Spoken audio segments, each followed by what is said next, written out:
I feel naked without my hat. What can you do? So,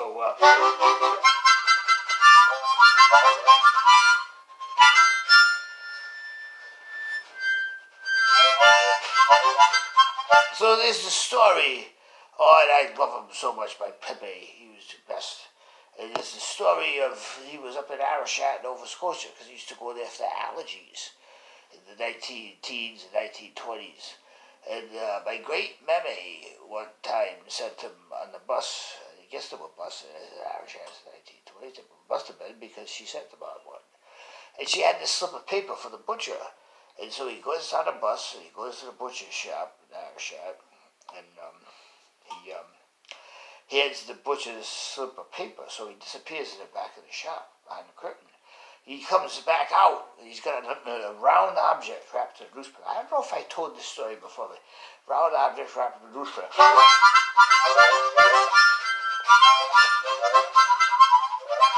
So my Pepe pays the butcher, and, oh, it's still the cake there. We had cake today, and it's still there.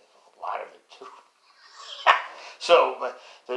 So my Pepe pays the butcher. He gets back on the bus, and I guess he's holding on to one of those things, so the little old ladies and the young ladies can sit out in the seats while Pepe stands up, and he's got the round thing and wrapped in newspaper under his arm. So he's riding on the bus. He's looking all around at the wondrous sights of Arashat, Nova Scotia, where all your allergies disappear if you're down there, up there, way up at the top of Nova Scotia.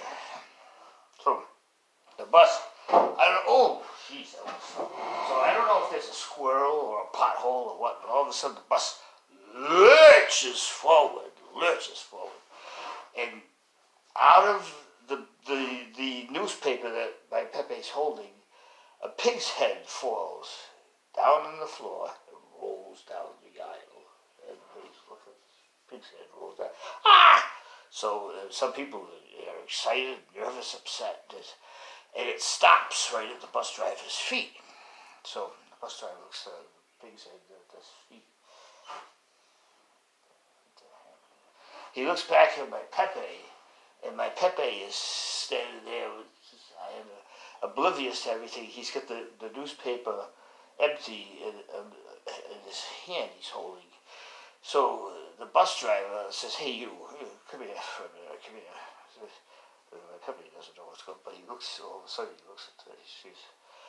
And my great meme, didn't tell him what he was going to get at the store, so the bus driver says to him, "Now what the heck is that? And what is it doing on my bus?"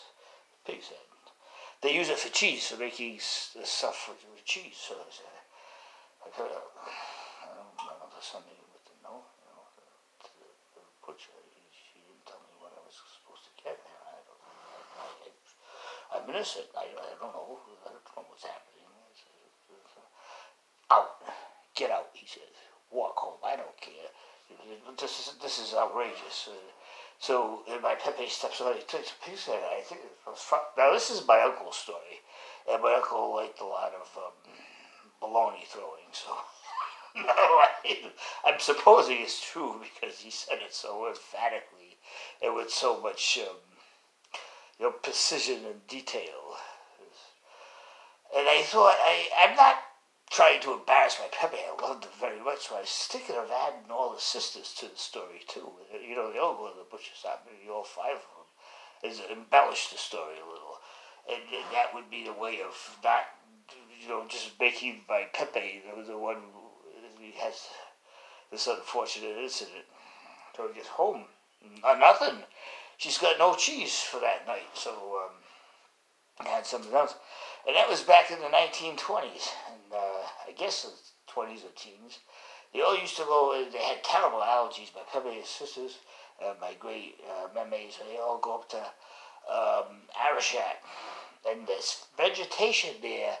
If you ever have a real bad allergy, I'm telling you, the vegetation there is wonderful. I went there when I was like 10 years old, and the vegetation is great.